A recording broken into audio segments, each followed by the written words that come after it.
Good morning everyone, তোমরা সবাই কেমন আছো? আশা করি ভালো আছো। আর আমিও খুব ভালো আছি। কিন্তু তোমাদের গুনগুনকে দেখো, মুখটা কেমন করে রয়েছে, বাংলার 5।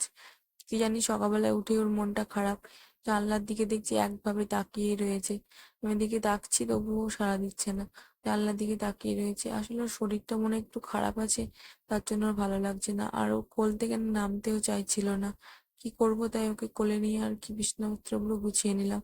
আজকে এক জায়গায় যাওয়ারও রয়েছে, খুব তাড়াতাড়ি রয়েছে। তাই মানে ওকে আর নিচে নামাইনি, কিন্তু কান্নাও করছিল। তাই ওকে নামাইনি, কোলে নিয়ে সবটা করতে হয়েছে। আর একটা পুজো রয়েছে, পুজোর ওখানে যাব। কোথায় যাব না যাব তোমাদের সবটাই তোমাদের সঙ্গে শেয়ার করবো, দেখতে থাকো তাহলে বুঝতে পারবে। ও যে বিছনাগুলো, আমি চাদরটা যেই পেতেছি, আর ও ওগুলো তুলবে আর আবার নামাবে, তুলবে আর নামাবে, এইভাবে করে বিছনাগুলো পাততেই দেয় না আর কি। তবুও কোলে নিয়ে আর কি বিছনাটা পেতে নিয়েছি। তারপরে যে কাঁথা কাপড়গুলো যেগুলো রাতে নিয়ে শুয়ে থাকি ওকে নিয়ে, ও যেহেতু শুশু করে না তবুও নিয়ে শুতে হয় যদি কোনোদিনও শুশু করে, তাই। আর ও এদিকে শুশু করে বলে আমি কাঁথা কাপড় নিয়েই শুই, কারণ রাত্রেবেলায় ঘুমের ঘরে না কিছুই পাওয়া যায় না, তখন ভালো লাগে না, বিরক্ত লাগে। তাই হাতের কাছে নিয়ে শোয়াটাই ভালো বলে আমার মনে হয়। ওকে ফ্রেশ করিয়ে নিয়ে চলে এসেছি। ওর সময় ফ্রেশ হতে হতে আমিও ফ্রেশ হয়ে নিয়েছি, কারণ কিন্তু তারপরে আর সময় পাবো না। ওকে ফ্রেশ করিয়ে তারপরে আমার আলাদা করে ফ্রেশ হতে গেলে আর সময় পাওয়া যায় না, তাই ওর সাথে সাথে আমিও ফ্রেশ হয়ে একবারে চলে আসি। দিয়ে ঘরে নিয়ে চলে আসছি, তোকে ফ্রেশ করিয়ে দেবো। ফ্রেশ কাজ রাত কিনা খুব তাড়াহুড়ো রয়েছে। মানে পুজোর রাত্রের ব্যাপার তো, একটু তাড়াতাড়ি না গেলে হয় না, আবার দিকে বাড়ি কাজকর্মগুলো সব সারতে হয়। তাই ওকে ফ্রেশ করিয়ে খাইয়ে দাইয়ে দিয়ে আমি চলে এসেছি ঘুম পাড়াবো বলে, কিন্তু ও ঘুমাবে না। কেমন কান্না করতে দেখেছো? ঘুমোতে মানে কিছুতেই চায় না ঘুমোতে সকালবেলায় ও। তা কি করবো, রান্না বান্না করে ওকে স্নান টান করিয়ে দিয়েছি।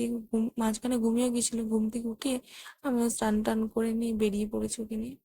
আর ও মানে কান্না করছিল বলে ওকে রেডি করার ভিডিওগুলো কিছু ক্লিপ তোলা হয়নি।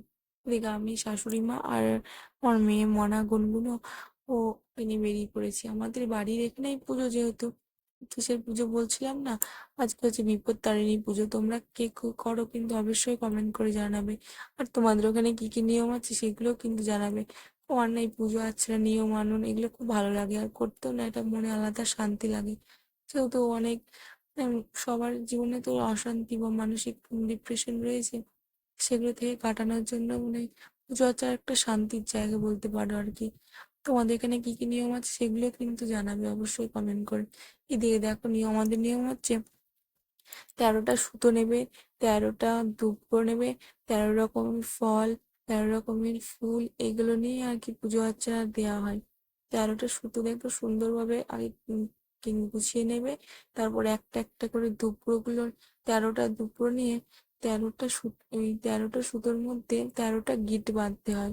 এগুলো তোমাদের আছে কিনা কিন্তু অবশ্যই কমেন্ট করে জানাবে। আর দুব্বগুলো কিন্তু খুব সুন্দরভাবে গুছিয়ে নিতে হয়, মানে একটা নোংরা কাদা না লেগে থাকে, এবং গঙ্গার জলে ধুয়ে পরিষ্কার করে নিতে হয়।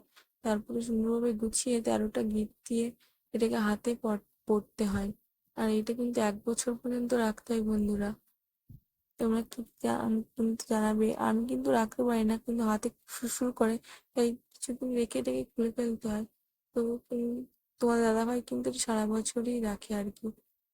দেখো এইভাবে গিট দিয়ে নেবে। আমার মেয়েও না কোলে বসেছিল, ও না কান্না করছিল তবুও ভিডিওগুলো তুলেছে। আসলে ও দুপুরে ঘুম হয়নি, ও না ঘুমিয়ে নিয়ে চলে এসেছে ও, তাই। এদিকে অনেক মানুষজনও হয়েছে।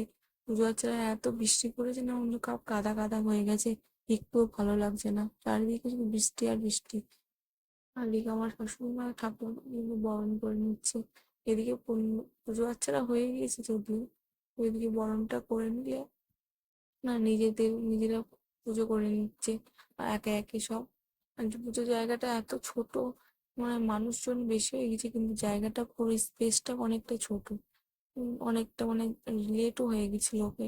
মানে আমরা গিয়েছিলাম প্রায় ওই 12টার দিকে, আস্তে আস্তে প্রায় 2-2 আড়াইটা পর্যন্ত বেজেই গিয়েছিল। আর মনাকে এদিকে আমি ওকে সামনে করে নিয়ে কোলে করে চুপ করে বসেছিলাম। আর ও ততক্ষণে অনেক ঘুমটা ভেঙে গিয়েছে যেহেতু, তাই ও চুপ করে বসেই ছিল, কিছু বলছিল না। তাহলে মুডটা একটু অফ ছিল তবুও ও বসেই ছিল। তারপরে আমরা পুজো হচ্ছিল দিয়ে বাড়ি চলে এসেছি। বাড়ি এসে না সঙ্গে সঙ্গে ঘুমিয়েও পড়েছিল, আমার তো ঘুম হয়নি। তাই সন্ধ্যেবেলায় ঘুম থেকে উঠে এই দেখো একটা পেন নিয়েছে, পেনের মুক্তিটা লাগানোর চেষ্টা করছে। কত যুদ্ধ করে যে পেনের মুখটা লাগাবে ভাবতেই পারবে না। এদিক ওদিক চলে যাচ্ছে বলে বারবার কান্না করছিল আর ভরার চেষ্টা করছে। তো সুন্দরভাবে পেনের ক্যাপটা লাগিয়ে দিয়ে, আর রাতও হয়ে গেছিল, ওকে খাইয়ে দিয়েছি, এবারেও ঘুম পড়বে। আর সারাদিন এত বিরক্ত করার পর মানে যখন ঘুমিয়ে পড়ে না, তখন সত্যি একটা আলাদা মায়া লাগে। তোমাদের ব্লগটা কেমন লাগলো অবশ্যই কিন্তু কমেন্ট করে জানাবে। আর লাইক সাবস্ক্রাইব করে অবশ্যই পাশে থাকবে। আজ আসি বন্ধুরা, টাটা, আবার পরে দেখা হবে।